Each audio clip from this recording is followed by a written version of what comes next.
はい、ハーさんチャンネルです。お疲れ様です。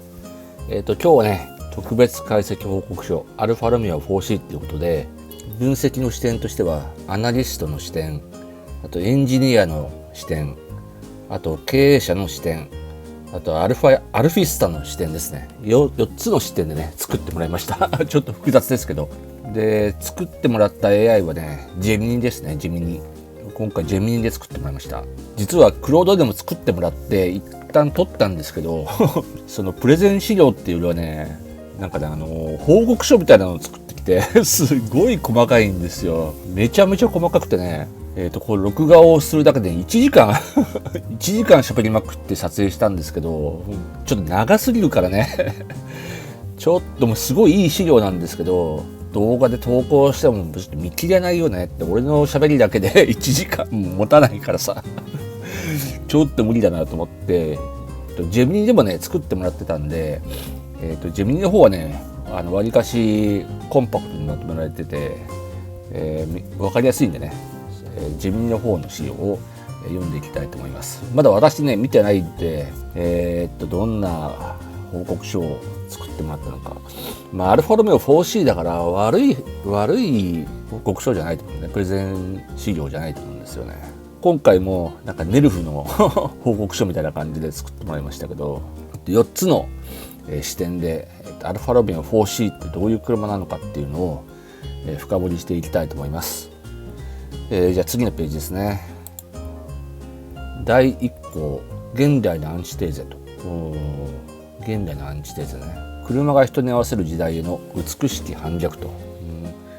現代の車は電制御と快適装備でドライバーを甘やかすように作られているしかし 4C は真逆であると。 4C はドライバーが車に合わせねじ伏せることを強要すると。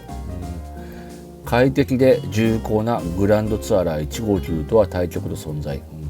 なんでね159出てるかっていうと、私が159のオーナーっていうのをね、ジェミニがもう学習しちゃってるんで、159のオーナーへのなんかプレゼン資料みたいな感じで、報告書みたいな感じで作ってますね。一切の妥協をそぎ落としたアルファロメオのもう一つの極北と。なんかジェミニ極北とか対極とか好きだよね。なんかね、確かにね 4C ねちょっとこう試乗させてもらったぐらいですけど、俺にはもうなんか手に負えないぐらいな感じでしたね。なんかうおーって感じで、慣れちゃえばいいのかもしれないけど、もう本当にねレーシングカーみたいな感じで、ちょっと俺にはこの車をなんか乗りこなすのは無理だなみたいな感じだったっすよ。本当レーシングカーみたいな感じ、地を這うように走ってましたから。だからもうやっぱり159とはちょっと違いますよね。159はもうセダンだからね。ちなみにここにね英語のなんか出てる、英語も出してって言ったら、ここにね英語の要約を出してもらってますね。はい、次第2項、圧倒的な軽さ。グラムの呪縛からの解放。車重約 1050kg。これあれでしょ、日本仕様だと 1050kg で、ヨーロッパだともっと軽いんだよね。100kgぐらい軽いんじゃなかったっけ。900前後ぐらいだったような気がするけど、日本はなんだかんだで重くなって 1050kg ですからね。でも 1050kg でも軽いよね。対象比較車種159がありがとうって感じですけど、アルファロメオ 159 2.2JT ですね。車重約 1600kg、1600kg、1.6 トン。ポルシェ718ケイマン 1400kg、軽いね。200kg 軽いんだ。アルファロメオ 4C1050kg、 159と比較して成人男性約 7,8 人分約 500kg の軽量化。合成で物理法則に立ち向かった159に対し4C は軽さで物理法則を味方につけたなるほどね。でもこれ 7,8 人分ってでかいよね。500キロめちゃめちゃなんか削ってるよね。大人 7,8 人乗ったらめちゃめちゃ沈むもんね、車ね。本当に木の葉のようにひらひらと舞うような車になったんでしょうね。すごいね。圧倒的な軽さ、確かにっていう。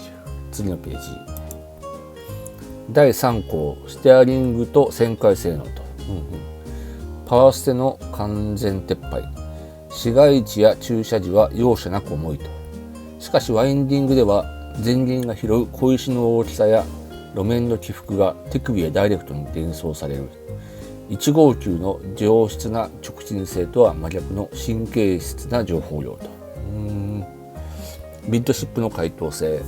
フロントエンジンの1号機が車を引っ張って曲がるのに対し、4C はドライバーの腰を軸に車体全体が旋回する。揚桿性モーメントが極限まで削られた結果、異次元の旋回と。確かにひらひらとなんだろうな、本当に路面にへばりついてハンドルを回したら回した分だけって入っていくような感じだったですね。確かに159はね、ワインディングでも前輪を見てグーって持ってかれるような感じがするね。曲がるんだけどグーって持ってかれるような、全然乗り味は違うと思いますね。ステアリングと旋回性能か。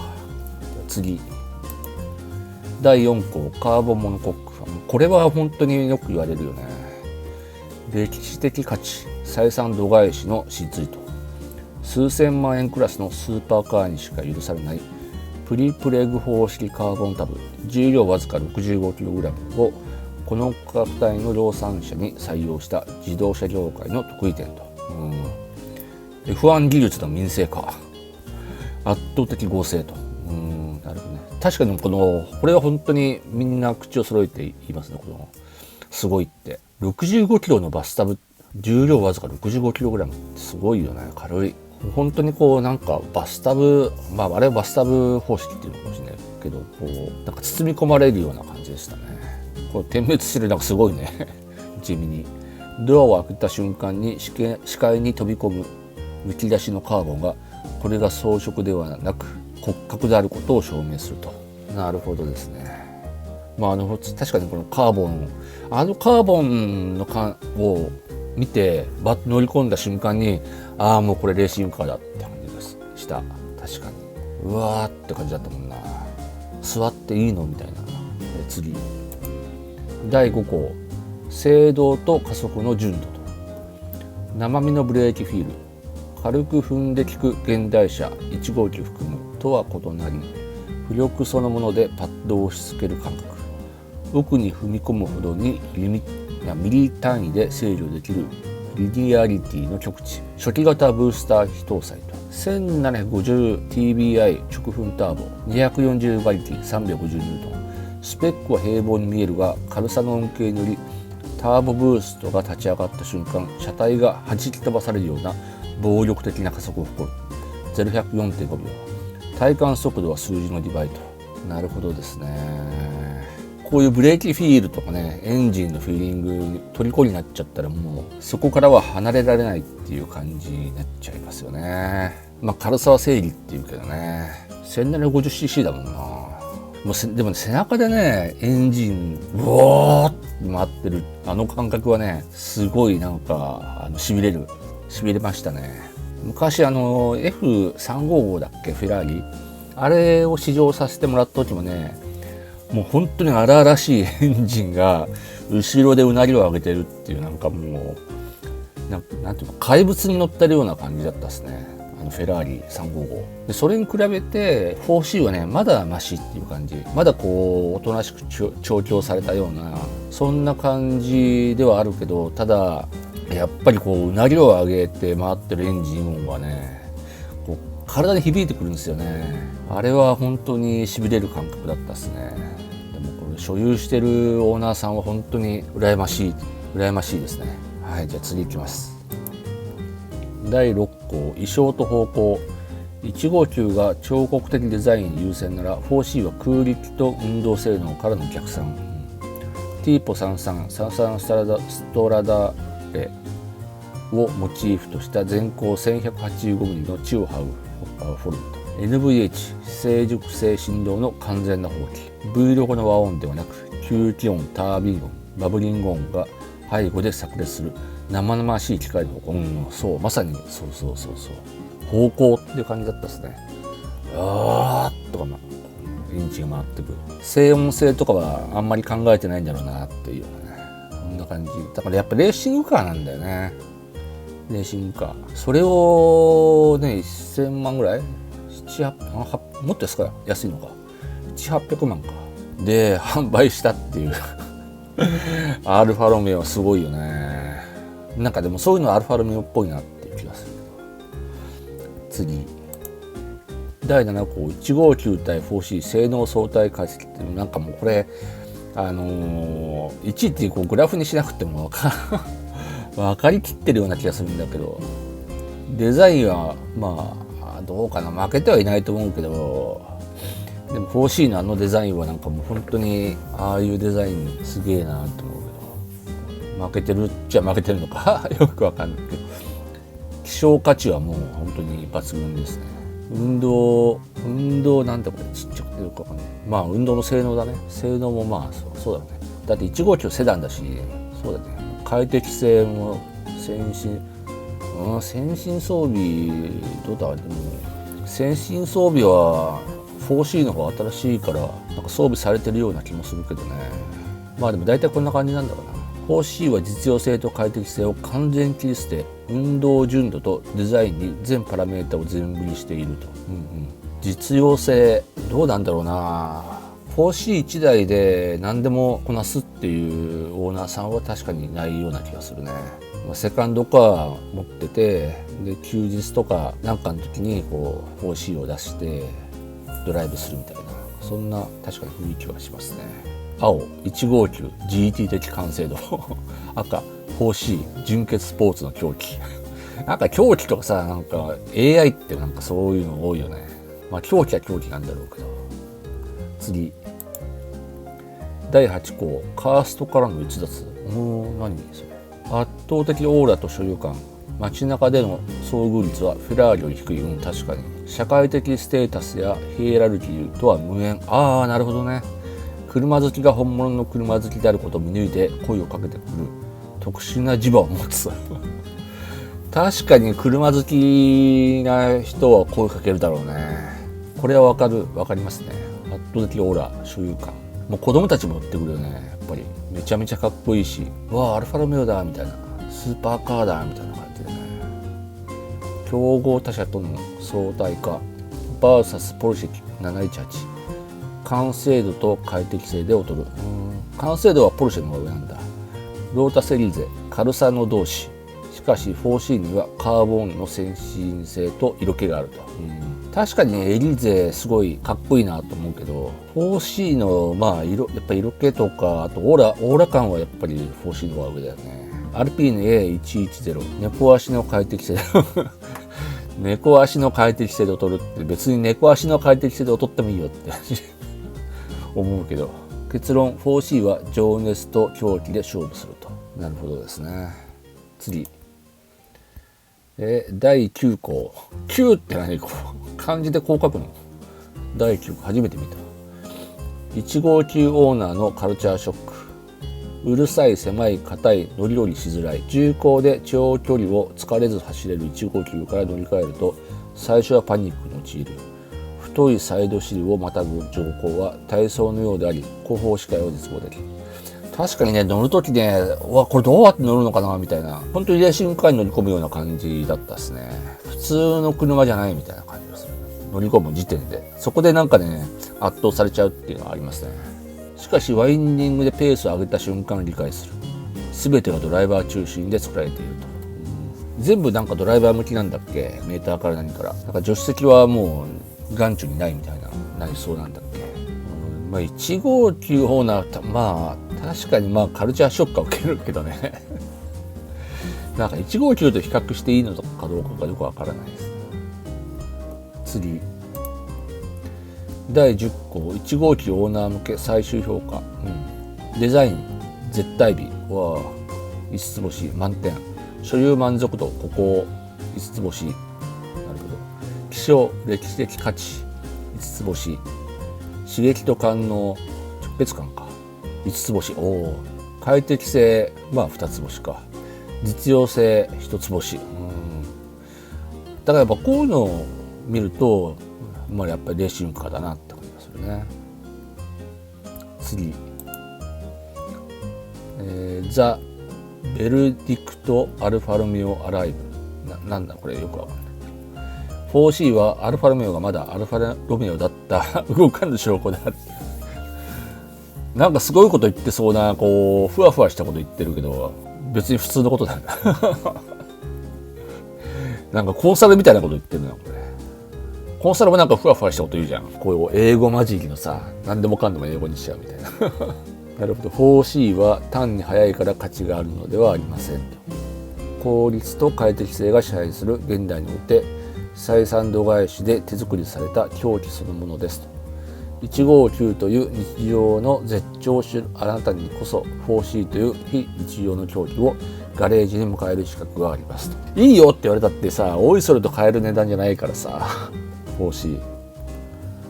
ネクスト、次回解析操作系インターフェースもう次回のネタ作ってんのかよって。 MT シフトと TCT パドル、ドライバーと車をつなぐ杖の可能性を深掘りすると。まあちょっとこれは分からないけど、まあもしかしたらいつかやるかもしれない。まあそれよりもね、ちょっと見てほしいのがあって、これをね、クロード AI っていうやつで作ってもらったんですけど、 HTML で。これがね結構面白くて、まあ全部は紹介しないんですけど、これ895キロってこれヨーロッパの仕様みたいですね。まあちょっとパカって見るんで、後で一時停止とかして見ていただいたらいいと思うんですけど、ここにあった仕様でね、もう本当にね、クロードってこう細かくこう分析、まあ、カタログみたいなカタログだよねこれ。すごいなんか仕様書みたいのをね作ってくれたんですけど、これが新車価格か。そうクーペ、スパイダー、コンペティオーネ、スパイダーイタリア、スパイダー107 107th エディションっていう 4C ローンチエディションとか、スパイダーササストラダーレトリビュートとかでこうどういうモデルなのかっていうの紹介と、あと値段価格がここに書いてあって、一番高いこのサンサントリビュート、サンサンストラダーレトリビュートっていうのは1200万円なんだよね。フェラーリの3分の1ぐらいで買っちゃうっていう、限定33台ですよ。生産終了記念最終作ってすごいですよね。でね、中古価格がね、これじゃない、これ中古車リアルデータ2026年版っていうことで、下取りがねだいたい330万円からなんでちょっと安いね。で標準流通帯が680万円からクーペで、程度よし低走行で880万円から、限定車スパイダー大物で、1050万円からと。で現在市場最高値が参考で1220万円からって。これで 4C のクーペが前期が650から800万円、 4C クーペ後期で750万から920万円と、 4C スパイダーが800万から980万円と、コンペティオーネが950から1150万円と、スパイダーイタリアが1050万円から1220万円って、こういう中古車相場らしいですね。でしかもねこれすごいのが、年間コストがやっぱり1.8 リッターなんだね。 1750cc だから39,500円なんだって自動車税安ーって思って。で任意保険も思ったほど高くない、15万から25万円パー年で、オイル交換も年1回の交換で約 2,3 万円、タイヤで12から18万円で、 TCT クラッチ交換時約50万円と、俺もっとかかるのかなと思ったり、100万円とか150万ぐらいかかるのかな、50万円か。車検がで10から15万円だって安いよね。年間の維持費概算で45万円から80万円って、俺が α159 を買った時にだいたい整備費とかいろいろでまあ5、60万円ぐらいは年間かかるかなって予想して予備費として取っといたぐらいの年間コスト、まあ修理代とかはここに入ってないけどね。で思ったより安いよね。で今後の市場見通しでアルファロメオの電動化移行で ICE スポーツの希少性増大と、 4C は最後の純粋内燃機関ミッドシップアルファとしてコレクティブル市場での評価継続と、特にスパイダー限定車は2030年代に向けて資産性を帯びる可能性、現在は比較的安定期であり購入後期との見方もという。こういうグーとかカーセンサーとかの仕様ですね。これをちょっと 4C 欲しい人参考にしていただけたらなと思いますね。でこれ見たらさ、1050万から1220万円って、これスパイダーイタリアって高いんだけど、コンピテオーネが950から1150万円じゃん。でこの差がさ、そんなにないんだよね。70万ぐらいしかないじゃん。このコンピテオーネ買える人はスパイダーイタリアも買えるんじゃないかなと思って、スパイダーイタリア買っちゃうな、そんな感じがしたんですけどね。あとこれ前期型のね、オウムみたいなヘッドライト好きなんですよ。ボツボツしたやつあれ結構好きなんだけど、それがやっぱ安い。650万から800万、一番安いのか。800万で今買えるのかな、ちょっと分かんないですけどね。ちなみにこれライバル車との中古車相場の比較ですけど、4C 高いね。680から1220万円。ケイバンは500万から900万か。ちょっと僕には買えないですけど、こんな感じですっごい細かくね、クロードを作ってくれたんで、やっぱ読み上げるだけで1時間かかっちゃいましたよ。もうこれ無理だと思って。1、2、3、これで終わりか。というわけで、今回はアルファロメオ 4C ですね。今日の動画はここまでです。ご視聴ありがとうございました。